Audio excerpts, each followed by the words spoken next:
Okay, our final speaker of the afternoon, Warren William. Warren is working with robotics out of somewhere near St. Louis. He's worked with a lot of robotics games that you may have heard of: Robot Wars, BattleBox, DARPA Grand Challenge, and other games like that. He's done a whole lot of them. He does robotics research for the Heitzer Aerospace Corporation, and he's also got his own business called Phantasm Robotics. There's no way to learn this formally. He just did this all himself on his own, coming up, just in this whole new area. And I like his quote here. He says, "I'm not smart enough not to know I wasn't supposed to do it." So here's Warren Williams.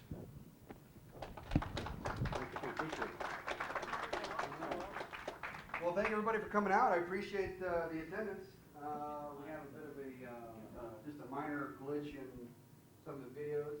My own stupidity and ignorance. I didn't bring the right format to the video. So they're trying to...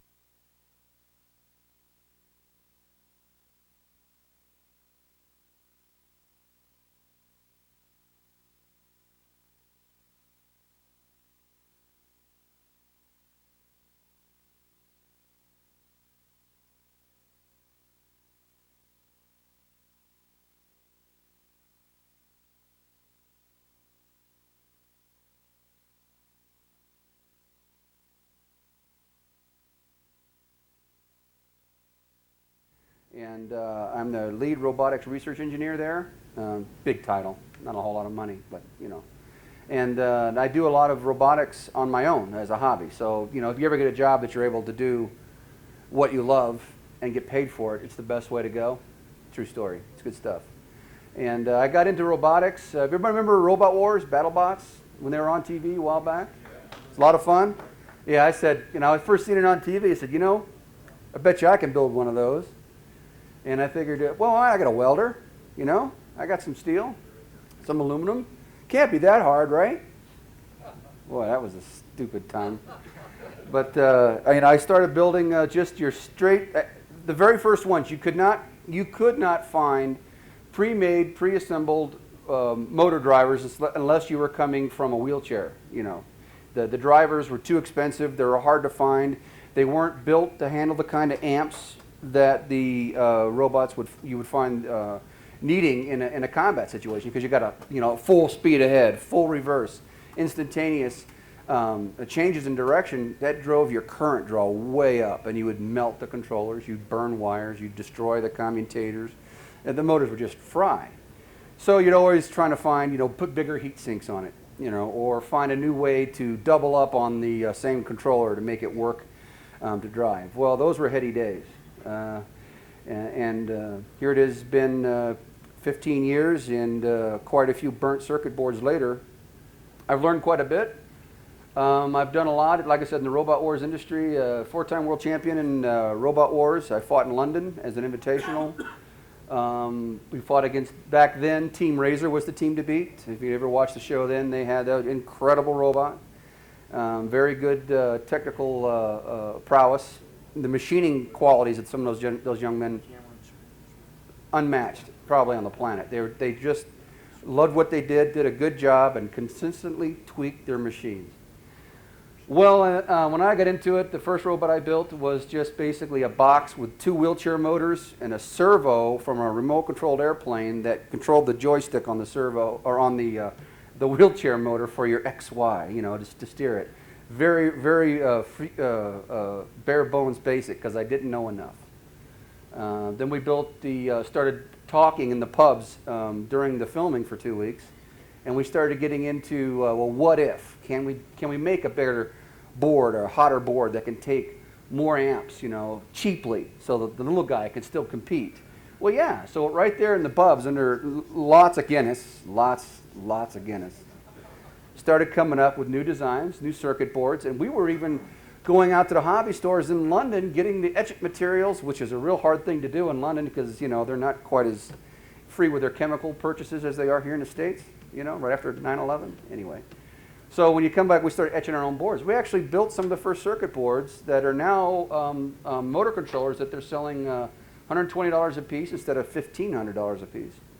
They use them, the Vexta motor controller, very good, 180 amps. Okay, make a long story short. As we move along from the robot wars and BattleBots, you know, I was starting to get, this is fun, you know, but this would be great if I could make it pay. Enter the government. They put out a call from the Defense Department for what's known as the DARPA Grand Challenge, the robot race across the desert. Anybody heard of that? Yeah. Yeah, it's a lot of fun.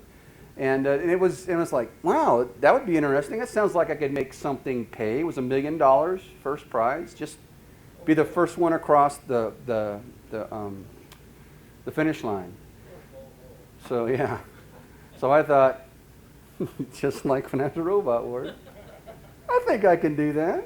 Yeah, I can do that. So let's jump in with both feet, which is the way I usually operate.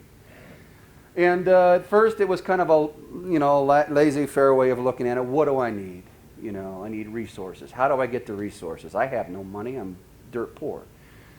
Got to have sponsors. So on the phone, on the internet, email after email after email, chain letter, repeated communications with every business owner locally, then nationally, then internationally, and they all turned me down, one right after the other. About to give up. And finally, on a drunken stupor one night with lots of Captain and Diet Coke, I decided, well, I ain't giving up. I'm going to call them all one more time.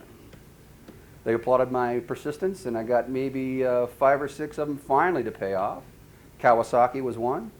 They donated a brand new ATV Kawasaki Prairie, and, well, not brand new, one from the test track. It was the first prototype that they had built. Free of charge. They gave me $15,000 in cash and new uniforms to go to the Grand Challenge with, and some support, which was very, very nice. Totally unknown situation. Then we got other sponsors started to fall in place. Once I had Kawasaki, it's like the floodgates finally opened. Matrax gave me tank treads.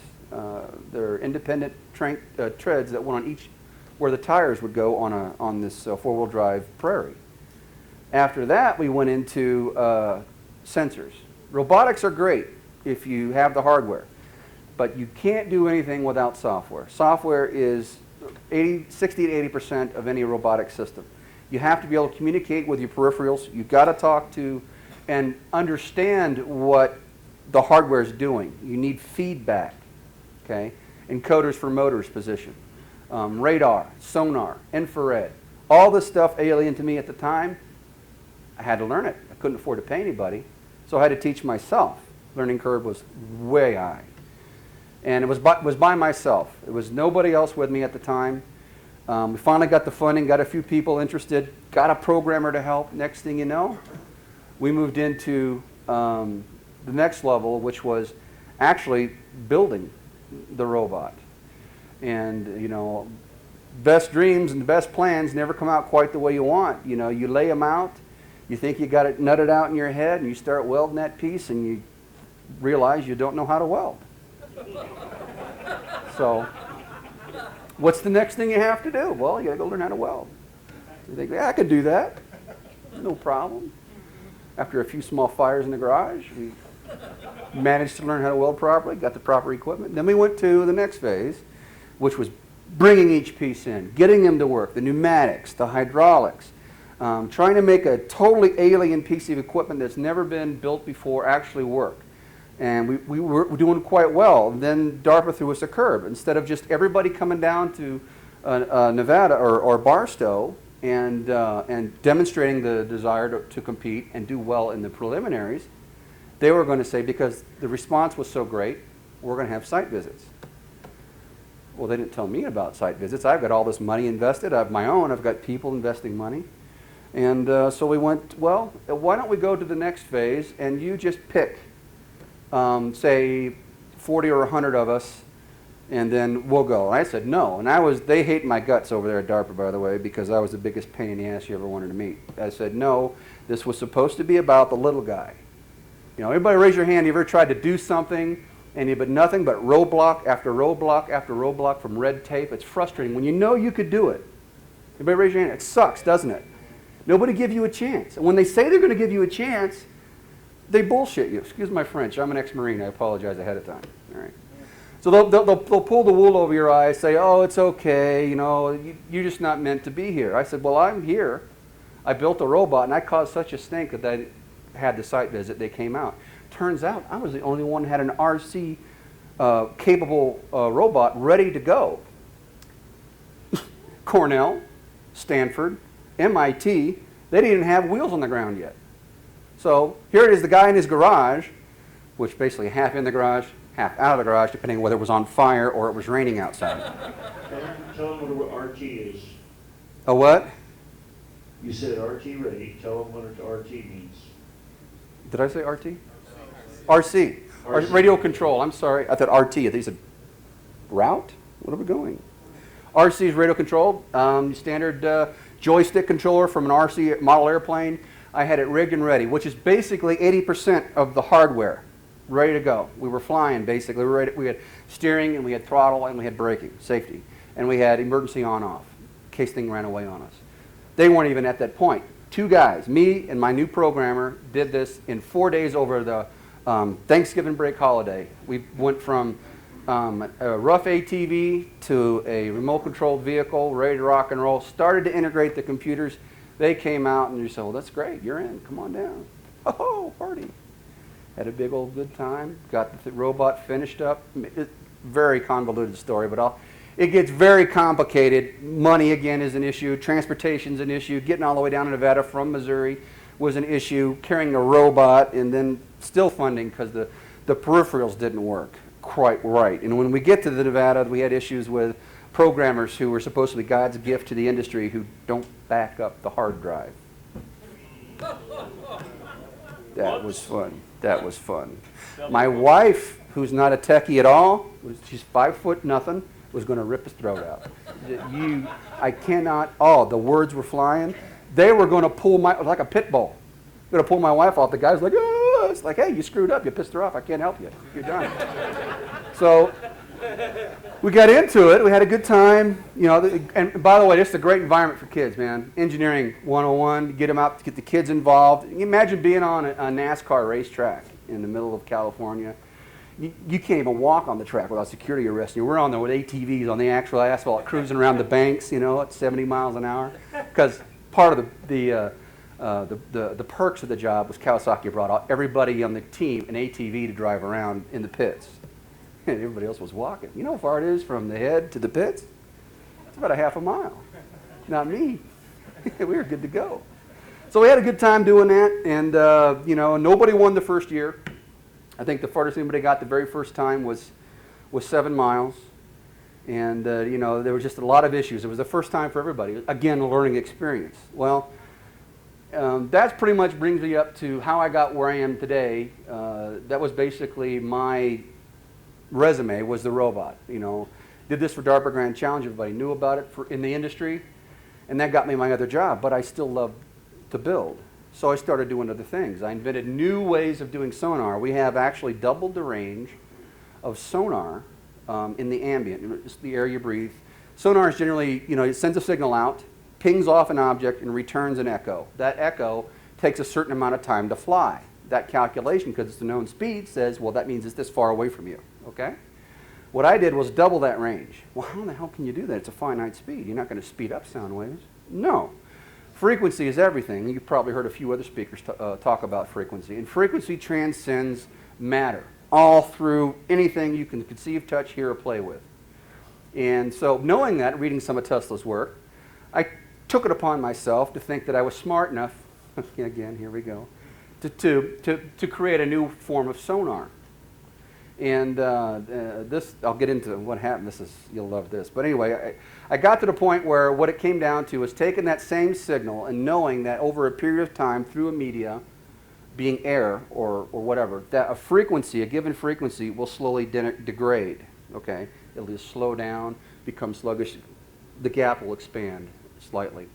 Well, that slight change, that slight variance in the signal, you could monitor on a secondary transducer and pick up the same pulse, but at a greater period of time, ergo a further distance away, and still give a reasonable chance of being a true echo return. Therefore, doubling my range and the sonar. Well, they loved it, and of course they bought it. So that's probably the first time you've ever heard about it. But that's just one of the little bits of information I'm going to give you today. All right. So now you got a little bit of background about the fat man with the tattoos and his robots. Now we're going to go into where we are today. Today's just awesome. There is so much new technology in robotics coming out today. It boggles the mind.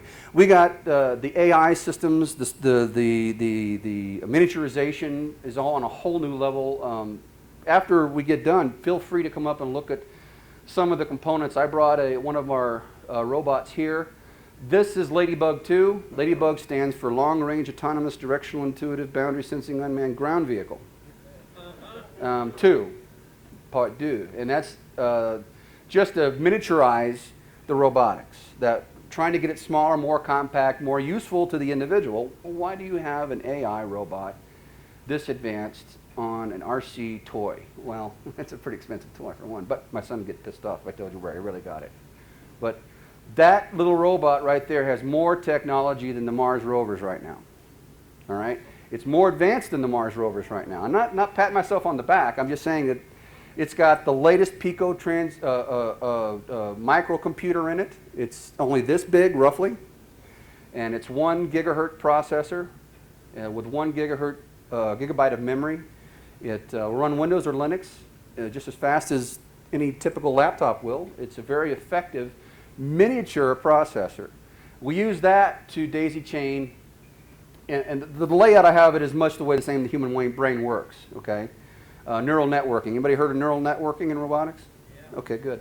Where it is you have nodes within the infrastructure of the robot that, just like your hippocampus or other parts of your brain that are dedicated to specific functions like vision, hearing, taste, these are all separately controlled but only interfere or interrupt your conscious thought when there's something to report, more or less. It's like driving a car and forget you're driving. You're on autopilot, Same basic premise. You're reacting to stimuli autonomously. That's what we're doing here. We take sub-processors or microprocessors, and they're responsible for individual components like the sonar, the infrared, and then report back only if there's an issue or they're queried by the primary processor.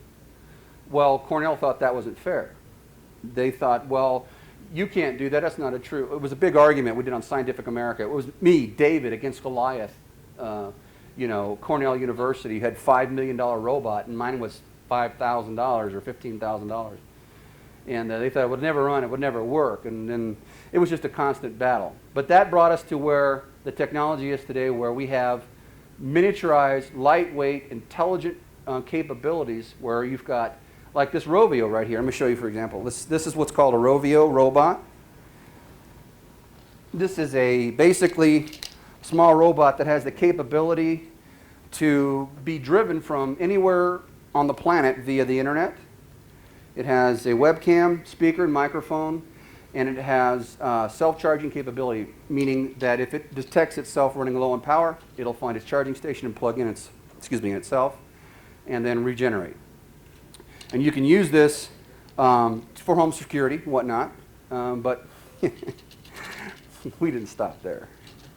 We wanted to play, and that's what I do, is I'll take an off-shelf, high-end toy like this, and we hacked it, and along with a few other people online who've also are really big into the hacking. We've given it voice recognition, facial recognition, true communications through the processor. Now, this doesn't have the onboard computer like that Pico processor there. What's really nice about it is the fact that it's wireless and it's just basically an arm or an appendage or a peripheral of the computer that it's wirelessly connected to. So all your power and processing is remoted. You don't have to carry it with you anymore, which is a nice bit of extra. But we gave it voice recognition. So I could tell it speak, and it would speak. I could tell, what's the weather? It would go online, find the weather report for where I live. I would tell, what's my stock report? It would verbally, using the Windows voice, I forget the term, where it's the voice speak, it would report the typed or written text. It would read you your emails. Or it would tell the joke of the day. pretty annoying when you didn't want it to tell a joke, because sometimes the voice recognition wasn't that great. And one day the police were at my house trying to tell me I can't have my Volkswagen van in my driveway anymore, and it was telling a dirty joke that wasn't appropriate. So I got in a little bit of trouble. Almost lost the truck on that, or the Volkswagen. But so be careful how you use the technology. It can be dangerous. But the main idea behind that concept and that technology was to allow the robots to help the infirm, the blind, or the deaf. So it would be like a seeing eye dog on the cheap.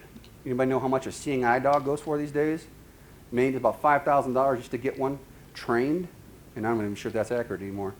Plus the upkeep of the animal and the fact that they're only good for a certain amount of years. What's nice is the technology that's involved in this, you can save it. Okay? When the robot wears out and breaks down, you download it into another, perhaps more advanced system that has even more features. And it's just like not missing a beat. Now you've got somebody who can not only answer the door when the doorbell rings, but take a picture of the person there and say, hey, it's Mary. She's bringing over casserole. You know, or she's got a shotgun. Your choice.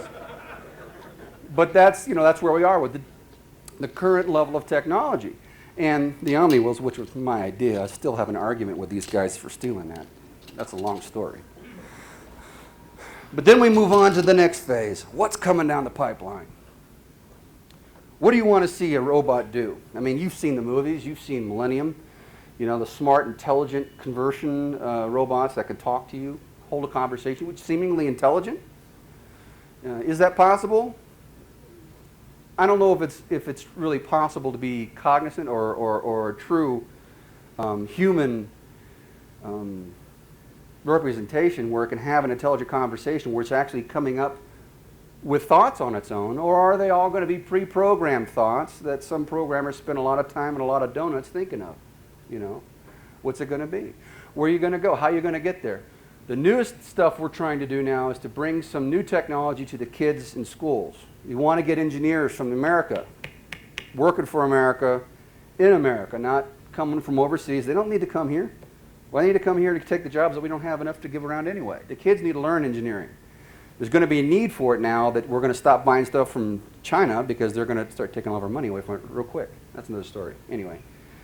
But the engineering background or that I have is minimal, but we're trying to come up with a way of building these intelligent robots that are come in a kit form where the kids can, from any high school or middle school, say, well, the school buys 3 or 4 of the robots.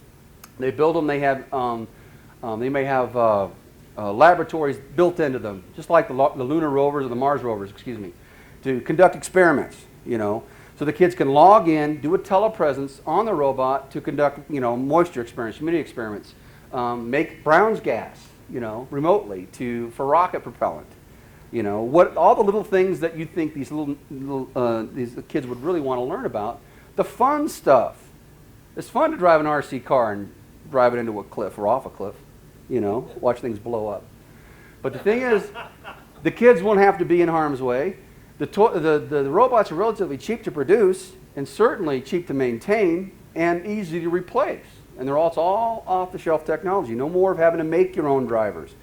Because of the way BattleBots drove the market, we now have drivers that are readily available off the shelf. You now have camera systems from Wi-Fi, on your laptops that are more than efficient, And some of the new technology we're coming out with now is a new type of camera lens that will allow you to, doesn't need to be pan or tilt. You've seen the fisheye lens. This is the new lens that Sony come out with that is one lens can see 360 degrees at any one given time, all at once. And the software takes that curve or that convex shape and makes it a flat screen, just like you see here. That's a nice little deal to have too. But that's going to be something going into this robot here, is that omnidirectional video camera, and with night vision capability. So the kids will have something to play with where it ain't going to cost $10,000 to do it. Probably $1,000 per robot. And it won't be just ground-based. What's nice about this particular unit is that aluminum box with all the hardware in it is going to be transplantable to UAVs, aircraft-borne robotics, waterborne robotics, underwater robotics, and of course ground-based robotics in every climate and place. So you have a wide range and a wide capability to the kids to learn on. And not only will they be able to drive them, test them, work with new software, fix them and have them fix themselves, but take them to the next level, which is build themselves. What do you mean? Well, the new stuff coming out now is called 3D printing. Who knows about 3D printing? Yep. Tickles your fancy, doesn't it? They're talking now, they've got systems that are starting to print circuit boards. You know, I mean, people have made circuit boards with CNCs and computers a lot. They've done it.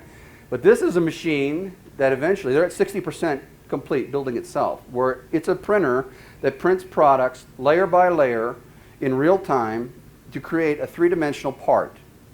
And they have the newer ones now will not only do multiple colors, but multiple durometers, I mean, different hardnesses of the material. So if you have a pair of tennis shoes on, you can quite literally print a pair of tennis shoes with the colors, with the logos, with the laces. Man, Argo not as flexible as the original ones, but the soles, the leather feel, everything is built into them already. It just prints it out, one layer at a time. Okay? Now they're going with not only can you build a complete robot itself, all its components, save for the integrated circuits, they're still working on that, but the circuit boards to build, so the machine can build itself. So where does that go with you? Well, that's where we're going again with the same baseline technology. Is we're going to take these swarm-enabled robots, give them machining capabilities, whether it's material removal like a CNC mill or an EDM machine, and laser cutters, and the ability to do 3D printing, and send them on a mission and say, let's go to your neighborhood, to that empty lot right next door, send 500 of these and build you a house. 48 hours later, you get a brand new house with all the wiring, appliances, beds, with colors that you've picked out, already done and made. That's where it's going. And it's not as incredible as you think it is. It's happening right now. And I'm working with a new type of interface. Anybody heard of a hexapod robot? You know what a hexapod is? They've got one company called Delta Tau built a, it's like a pick-and-place robot. Just picks something up, drops it off.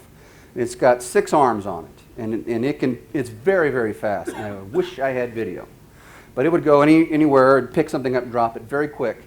That's a perfect perfect interface for a 3D printer, because if you can get the matrix to be laid down faster, you can build the layers up faster. You can have, in real time, I said, well, I got an hour, I need a new car, so let's just push the button. Download the car files from the internet. That's what you would pay for now, is the information for it to build. Instead of buying the actual steel, it's all done. They've got ones now that print in titanium. It freaks me out. A couple more years, this is where it's going to be. I'd say within 10 years, you can literally, just like when the microwave oven came out, gotta have one, gotta have one. I want one of these other ones right now real bad. I'm looking on eBay for somebody throwing one away. I want it bad. I don't care if it works or not. I'll fix it. Well, we've been there before. I've tried to go on the internet and find the plans. I can do it. But do you have any questions about where we're going? Anybody? Yes, sir. How do you keep track of where you're going and where you get your materials? You keep stuff? I'm sorry? I'm sorry. Look behind you to your left. That's John. He wants to show a cartoon. Okay. John, we're in the middle of election. Yeah, he asked for some videos to run. Yes, but he didn't want to be Okay, interrupted. we got okay, I think, is this one of the formats that you wanted? Yeah, that's the format. Is there another video on there? There should be one. there is. Is there a hexapod? You see hexapod on that list? Okay. That was my daughter playing that one. I'm sorry. If that's one of the ones that you wanted, then we've got it fixed. All right. Yes. CNC router. Bring that one up. That's a good one. Phase or phase 2? Phase 2 would be great. Roger that. Yeah, because that'll tie right into where we're at now. Okay. Advances this stuff. Okay, good deal. 3, 2, 1, and the monkey pushes the button. Hey, look at that. As you can see here, this is a hexapod. It's a 6-legged robot, and he's fast forwarding it now. It takes time to cut this out. And this is a CNC, computer numeric control, and it's cutting out. I don't know how to use this stupid thing. I'll use the laser pointer. That's good. Thank you. He's cutting out here the area of the picture frame, but what he's going to end up making is a 3-dimensional face. Go ahead and just push play. Yeah, that's fine. This scale's fine. I want one of those. Oh, I make them. So if you want them, just send me an email or come see me after. We'll give you the information. Did you make them for Tomb Raider? No, no, that wasn't me. That was somebody else. This particular one is not made by me. I make a variant of this that's much larger to be practical. We want one that's bigger, is practical, to actually do machine work. You know, not this is foam. All right, this is all just styrofoam, but it's amazing what he can do. Well, I've supplanted this motor here that he's using to cut this out with that machine tool on the end with an EDM head. Okay, now an EDM basically blasts or melts away the metal, a very small amount each time it makes contact with the surface. When it does that, it does basically the same thing. It removes the material. So there's no torque involved with the machine head. You see all that torque that's involved in having to move this thing through the media? There's a lot of material, you know, and you've got gyroscopic progression, a lot of issues to deal with. What's EDM? Oh, Electromagnetic discharge. yeah. It arc welds the material away. You know, using high voltage, high current, melts that small contact bit and it's gone. And they remove that layer by layer. Same principle, just a little bit at a time. Most of them use water in conjunction with it. Yes, yes they do, because it does get hot. And it washes the particulate away. Yeah, it does that too. Now, you want to fast forward this up a little bit, or to go to the or is that the end of that first video? Is it going? No. Yeah. Which other video would Just you go like? towards the end of it. I want to show them the end result. Okay. Just drag that thing all the way across. It's going to. And the monkey pushes the button. Oh, can you drag that little thing across the mirror? I guess not. Anyway, let's pull up a different video if we could, and we'll go to the next one. Roger that, sir. Let's see. There should be. I told you we'd try to take this. You demand. That's why we're going to keep you around for a day or two. Oh, shucks, Mark. Which other ones? I don't know which one we got loaded because this was an issue. What's the other one we got? We're discussing getting loaded. Yeah. And what's the what are the other videos I have on there? I forget which one's my daughter. Okay, you have CNC router cutting 3D face. Yep. You have hexapod robot color blob tracker. You have Ladybug 2 steam unit. Oh, damn, it didn't have the DARPA information. Give me Ladybug 2 and you can get a quick brief breakdown of Ladybug 2 up on the screen. Okay, stand by, please. This little short snippet is a small video of me during the assembly of that robot early in the upgrade phase and mounting some of the hardware inside the box, bringing that up online. It's just something I made on YouTube. A lot of my stuff I put up on YouTube, so you like to follow, you know, if you just pull me up Spartan1114, you can find me on YouTube there, or my website, phantasm1.com. That's PHANTASM. Can you move that way just a little bit so I can see the screen? Thank you. And Yep, that's it. off like a herd of turtles. That'll work. So we have no audio on that one. 1/10 scale. Check the audio. Tamiya Terra Crusher. Anyway, that's All brand new that's the suspension truck that we were building. As frame. you can see right here, that's the vehicle there. We were upgrading the chassis to the new aluminum chassis. Powers. It's gas powered. We're turning this into a hybrid, so we figured we'll go with the green for a little bit and do a little hybrid action. YouTubers have finally got the installation complete. The new front swing arms are on, all brand new. On both sides. Got the rear ones on yesterday. Good articulation. We wanted it to be able to handle good Suspension terrain, works so we wanted a good beautifully. high-end 1/8 scale robot or vehicle, RC vehicle to do whole it. buggy. Good suspension. Beefed up the springs. It's going to be carrying a nice load, a good bit of weight. As I talked about earlier, here's the electronics package. Custom-built robotic systems here that I've built from previous robots I'm incorporating into this one. Let's see if you can see Here's it. the You got sonar, four the sonar transducers there.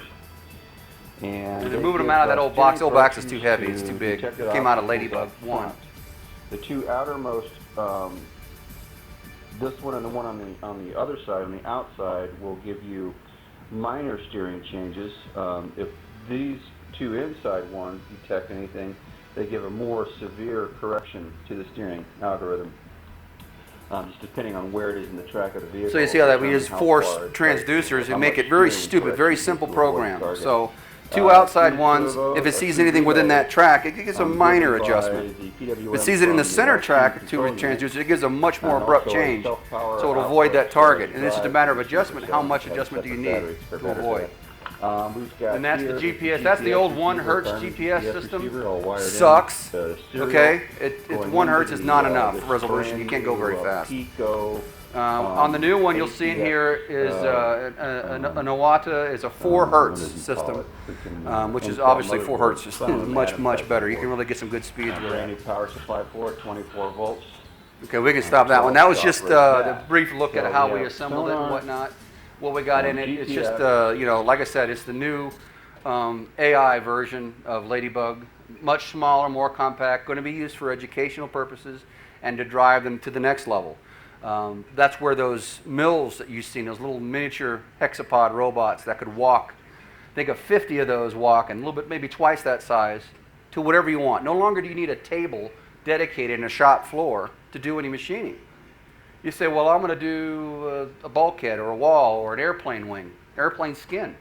So, well, I'm going to task 4 robots. They all share their position with one another, master control, and they go and they start cutting out through EDM and or laser that part, the profile, right on the surface that it's laying. It's going to be concrete, uneven, doesn't even need to be machined. It'll cut the entire part out when it's done, whether it needs a new tool or it's failed or broken down. Swarm technology, it'll drop off, go off the back of the line. Either a new one will come in or the remaining ones will adjust to the lack of help from the one that's now missing.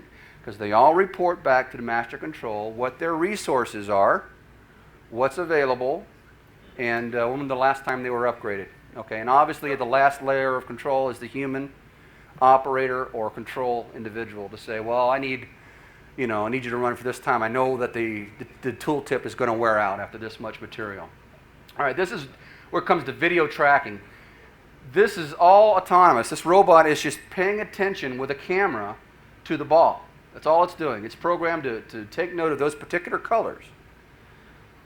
All right, now it's going to come and check it out. This is not being driven. This is it acting on its own. Now watch it. Like, bitch, bring that back. Where you going with my ball? It's gonna take over the planet. No, we have positronic brains in our robots. Did I see those on Aliens 3? You probably did a version. Actually, the tank treads that we used on Ladybug 1 were actually used in the second or the third Terminator movie. Is that Lost in Space they were used on? No. Terminator 3. Terminator 3. Yeah. Stargate, there you go, that'll work. Oh, if they need any animatronics, they can call me, let me know. I got some good stuff. So, but see, when it's done, it just shuts down, sits down. We're working on one now that is a wheelchair replacement. My dad is lost use of his legs over the years, and I'm building one for him. Using, anybody heard of a guy named Theo Jensen? Theo Jensen? Look it up on YouTube, you get a chance. This guy is awesome. He's an artist, but he has an engineering background, and he came up with a new way to articulate limbs. Using one motor, he can control 4 limbs at once. It has the perfect gait. 2 motors, obviously you got 8 limbs. Well, what do you got 2 motors? You got tank drive, right?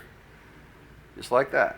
Well, now you can take those 4 limbs on each side, give you nice smooth gait, as fast as a person would normally run.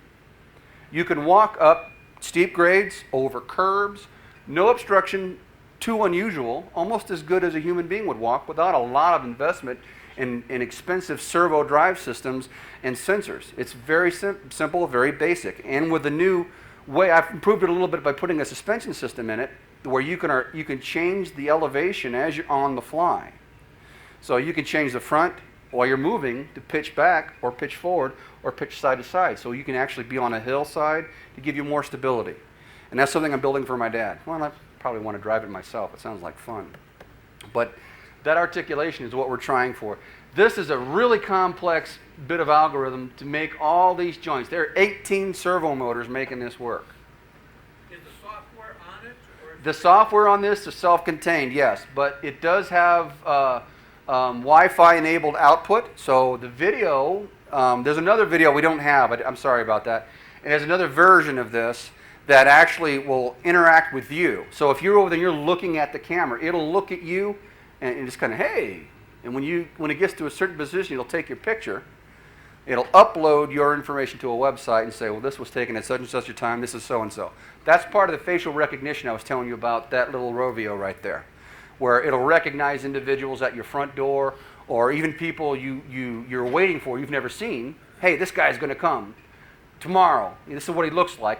It'll pick that information up, pick out the specific areas of the photo, and marry that to what's expected at a certain given time. So you can expect house guests. It'll answer the door. It's like, hey, Mr. What and such, welcome to our home. If you put a cell phone on it, then it can upload all the information. It already has it. It has GPRS is part of that OASIS system right there. That's also part of the uplink. We have right now every conceivable form of communications short of Morse code, but I'm actually debating. You never know. To put that in there to communicate right now, as far as modern technology. Does it transmit that to the government? No, not unless I allow it. I still have control. For now.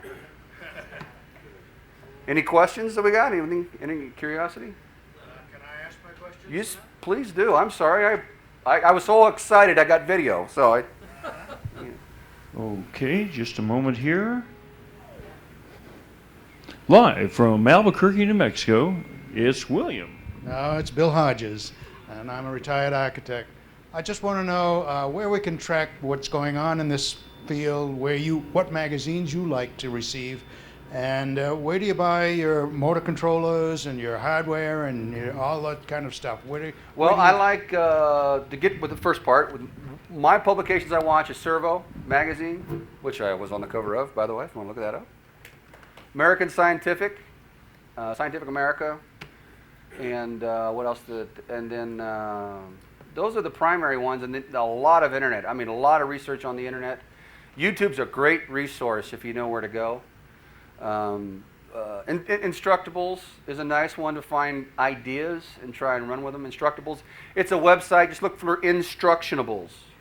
If you Google that, you could find the area. And there's a lot of ideas floating around there. It's a good source for information and to share information. My website is www.phantasm. That's PHANTASM, the digit 1.com. So it's phantasm1.com. And if you got any questions, just shoot me an email. You can get right to me right from that. I check it all the time. I got direct line. You can get on there. If you want to link up on Facebook, I have a blog, not a blog, but I have an AI. It's called AI on Facebook. Is a new page I created on Facebook, and I'll keep up on that with a blog constantly. And I just started like a week before I came down here, so we're good. You're going to be some of the first ones on it, and that's going to keep everybody updated on the 3D stuff and whatnot. And to finish this last part of the question, as far as motors and hardware, I'm sorry, but I either go to a junkyard to get the cheap stuff at 12 volts, or I build my own. I build almost all of my own motor controllers, almost all of my own interfaces. I don't like store-bought stuff only because I don't trust it, because the government's watching. They're always watching. So, I build everything. I etch all my own boards. So that's generally, and I like to, there's a new board I'm coming out with, which is going to make this so much easier. It's a new control interface. It's a servo drive board, and it has the software, so you can take any computer and output the servo algorithms to a servo drive, which take our standard RC servos of any size, and you can make jumbo servos. You can make any size servo, but the PWM output's important, and drive whatever you want, whether it be steering, throttle, whatever. It makes the robotics. This has been lacking for some time. Cheap. We're talking $50 with the software. Could drive 8 servo motors with that. Okay? And yeah, that'll be on AI too. That's brand new. I just got this stuff done. Yes, sir. I can't see a thing, so go ahead. John Wrigley here. Hi, John. I'm very intimidated by this stuff, although I'm extremely interested in it, and also, I know a little bit about electronics, but for my kids, and I'm interested, in microprocessors, and kind of like the entry level of, where would you start on Parallax? Parallax. Basic stamp is really good. That's a great entry. They've got a lot of support. A lot of people using them, and it's a good starting point. Atom, Basic Atom has them too. That's another one. You can look all these, but Parallax is most known, and Servo Magazine sells all that. If you're going to do robotics and you want to get started and your feet wet and you're not sure where to go, even to get some software, Servo Magazine, that's where you want to go. It's got advertisements for everything you need to get started, basic to advanced users. People post new software, new concepts, even new camera guidance, even some of the stuff I've written for them has been in there. So Okay. a really good Thank source. you for that. You're very welcome. You know, I mean, do you have to know, you know, like C+, you know, to? I don't even know C+. Okay. So that's not a. No, I mean, most of my program, I'll either get a program. I know enough programming to get in trouble, all right? Enough to get the code started, experiment, trash a motor, then make a phone call. Nice. That's generally how I end up like going. that. So, Thank you. anybody else have any questions for me? Okay. Programming language? Well, VB is really the way to go, in my opinion, because Microsoft has a relatively new software program that you can download. It's an environment where it's called Robotic Studio. It's a free download, and it's really a great resource for some of the things you want to integrate, like vision, cameras, encoder language, so you can understand positioning of a motor. Algorithms like patrolling. If I want you to go from point A to point B and stop and do a loop-de-loo in the middle, you know, you can learn to do that through VB. Talking to peripherals is very difficult to do and to calibrate. And that's your biggest, I mean, you can build hardware all day. Anybody here can probably whip something up with a couple of toothpicks and get it to run, but to get it to run and do what you want it to do is very difficult to do. Integration is everything. Everything. So if you're going to learn anything, learn programming first, because that's my Achilles heels, programming. Do you say VB as in Visual Basic, Victor Bravo. Yeah. I just wondered about your underwater applications. How deep can you go in the Right now I'm not transmitters limited because I use solid state technology. There is no air barrier to protect against. Generally, I don't think I've found a depth I don't think I can go to it. The only thing I'm limited to is my communications. Communications, when you're dealing with underwater communications, the wavelength is huge. You know, you have to get that signal through that thick, basically, atmosphere. Because, let's face it, everything that we experience, whether it's the water or the air we breathe, is still a liquid. Even the air you breathe, it's just a different density. All right? It's all about. lasers for underwater? There you go. Use green lasers for underwater. What if you're in the green ocean? What about all these cool toys sitting on? I'm gonna, as the lights come up and people want, because I know you got a schedule to I was keep. going to say, if you wanted to take some of those cool toys and set them over here on the presenter, Sure. we could do that and show Show them what they everybody. look like up And close.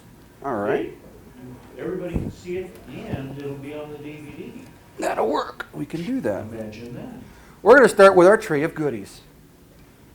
I'm going to serve you up a hodgepodge of robotic smorgasbord right now. All right. Just go ahead and lay it right on the presenter. This is your basic sonar transducer. It's got that screen. See that screen there? The material behind it. The interface circuitry behind there. Very compact. These are nice. Remember the old Polaroid cameras? The old Polaroid cameras that you used to take and you'd spit out the picture. They used that little sonar to get the distance, to get everything just right, the focus right. These are exactly the same ones. They now sell them independently. They're such a good transducer. These are the ones that I have retrofitted with my new interface using, pardon the wires. We got lots of goodies here. Well, this one's easier to see. We'll use this one. It's the same thing. By the way, how'd you ever make out in that desert race? I'd rather not talk about it. And this is a I'll explain to you in a minute. Thanks for asking, though. This is a microprocessor. This is by New Micros. And this has multiple PWM outputs, I think a half a dozen IOs, power and serial communications here, and a really really universal piece of equipment. You could still get these. These are several years old. I've got 10 of these. I use them all the time. And these are the remember I told you different nodes of the brain? This would be a node. I'd say I use one for vision, use one for sonar, use one for infrared, and one for the digital compass, which I'll show you in a minute. I'm sorry? This is by New Micros, one word. And yeah, I use these all the time. And there's probably better stuff now. I'm just so used to using this. Yes, sir. This one, this will drive with the software that I wrote for it. It'll drive sonar. It'll drive infrared, and I'll show you one of those infrared systems. It'll drive the vision or camera capabilities, because I've also been experimenting with that, obviously, as you've seen. And then just about anything else I want to take or detask from the primary processor. How many CPUs do you have in One of this caliber, probably 7 primary CPUs and 1 main control CPU. Each of these may have, like the transducers here, you know, technically they have another CPU on it that control just their functions. But again, it's dummies. They're self-contained. It's the information coming out that I want. When I want that information is dependent on the primary processor, or if there's a interrupt given to say danger, make a correction, or fault. Okay. This is real quick. Probably one of the quick. I know you got things to do here. I'm going to get into this real fast. This is another thing DARPA really enjoyed. This came out of a RC model airplane, and it's basically a real cheap infrared navigation system. It uses the heat differential between the horizon and the ground to tell the aircraft. You can see the lines here, the P's, to say, okay, you need to adjust this way, this way, this way, or this way for pitch and roll, okay? So that it doesn't go nose down and crash. Well, if you lose signal with your RC airplane, this will give you autopilot capability and also allow it to program an orbit of the airfield. So at least you'll know where it's going to crash, right?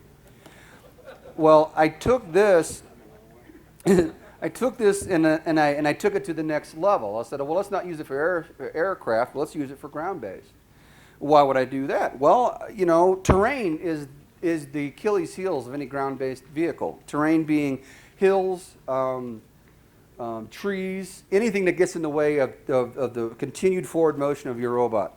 So if you go on a hill, besides having a tilt sensor, which is telling you, hey, I'm already past my point of no return, what good is that? You want to be able to have something that says, okay, I'm seeing that I'm climbing this peak now. I don't see an end to it. Well, let's come back off of it. See what I'm saying? You don't go up. You approach the point of no return, but you don't necessarily cross it. And that actually worked out pretty good. And that was something that I think they're actually using this. Anybody know what the PackBot? They use them in Iraq now. A little robot for yeah. I take a little bit of credit, not much. They do great work. And the last thing I want to get to as far as technology before I give you a little surprise of something that I've been kind of debating whether I should tell anybody about are these.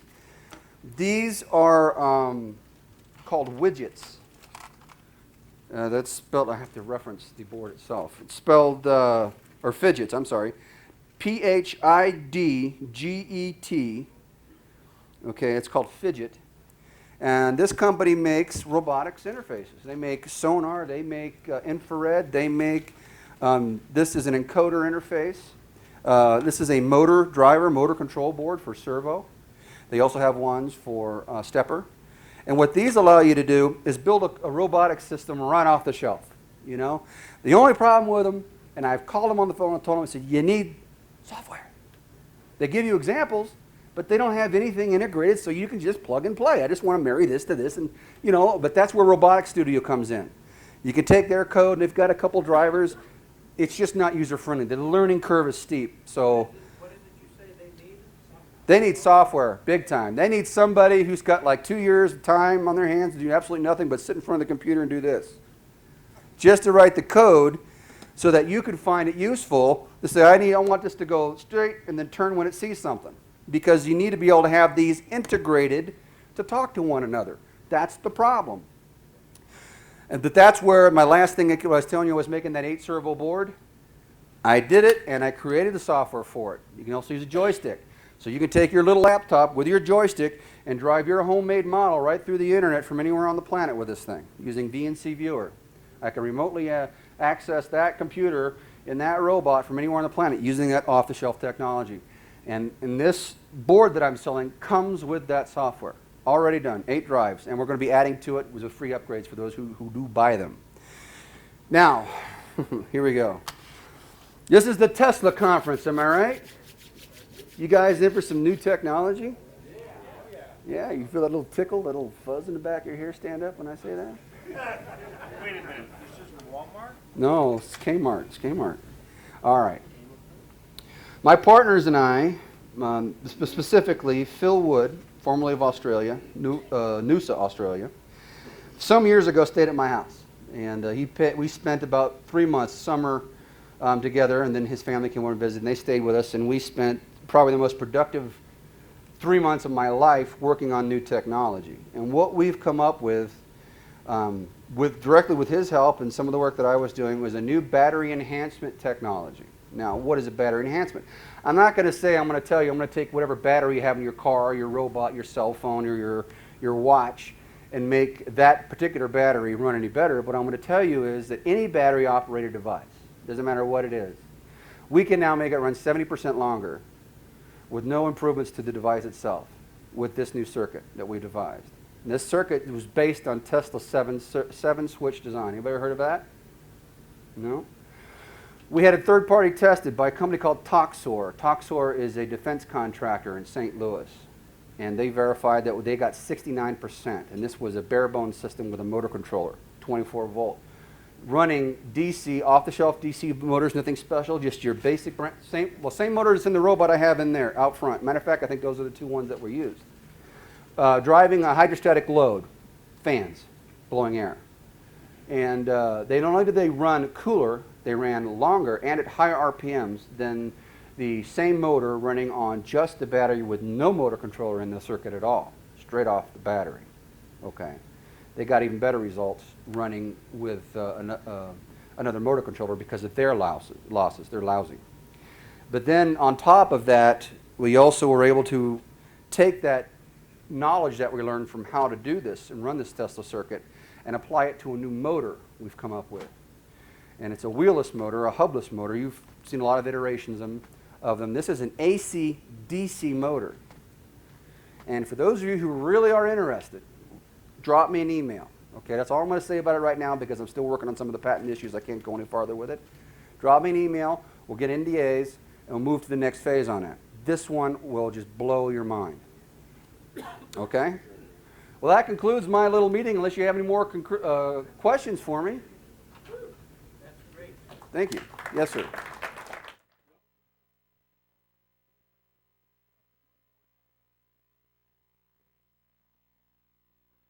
My name is Rick Wilbur, and I'm an electrical engineer and also a mechanical engineer. A lot of people here probably don't know much about robots, so I was wondering if you could tell them about some of the practical robots that they probably could buy off the shelf, such as the cleaning robots. Maybe they don't know about. And also, when will there be a robot so that when we're watching the Super Bowl, it can go out and get me some beer and chips? All right. The more important question, the bear and chip question, call me. I'll build you one next week. And it'll only cost you so much. That's right. The bargaining price. Now, you've seen the movies where they come sweep the floor. You got the Scuba is a robot that'll mop your floor. You know, it looks just like the same company, iRobot, builds these robots, and they look like little, hockey pucks on steroids. They're self-charging. They're somewhat semi-autonomous. They can maneuver around furniture. They sweep the floor. They mop the floor. Now they've got some. I think they're looking at some that'll actually, in Japan, their service robot will wash the dishes. Wow. I've got a dishwasher. What do I need? This one has a 5-axis robotic arm that picks up the plate, looks at the dirt, washes it off, puts it in the dishwasher, gets the next plate. Takes about 5 hours to do a sink load of dishes. But you're sitting there watching the paint dry. You're happy about that, right? It's new influence you. That's right. First of your block, impress your friends. That's it. Does not include Ginsu knives. It's only $44,000 per article. That's good stuff. Any other questions? One more over there. Come on, sir. Her too. Quick one, was that Asimo from Honda? Asimo was a good prototype for walking robots. That's as far as it's gone. It's too underpowered, too expensive, and just frankly not practical. I'm sorry, they've got a lot of money to waste on that kind of stuff, But if for a real practical walker, you need more than 2 legs because they just don't have the power. They're just not. You need more than 2 legs right now. That may change, but right now that's what I see. Yes.